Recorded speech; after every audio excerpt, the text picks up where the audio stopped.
দিন ধরে আমরা NLA সংগঠনের লোক কতদিন ধরে বাংলাদেশের ক্যাম্পে থাকছিল, কিন্তু অনেক কষ্ট পেয়েছি, কষ্ট ভুগছি।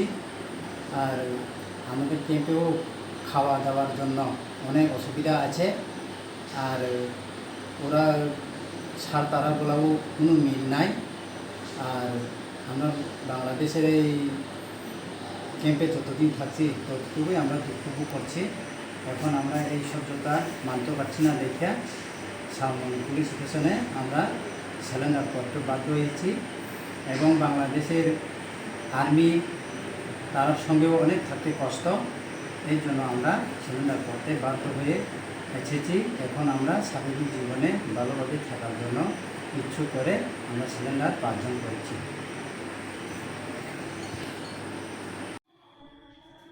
স্যার, আজকের ঘটনার একটু ডিটেলসে বলবেন। আজকে মোট 5 জন অ্যাক্টিভ এক্সট্রিমিস্ট, তারা বিশ্বমোহন NLA বিশ্বমোহন গ্রুপের সদস্য ছিল।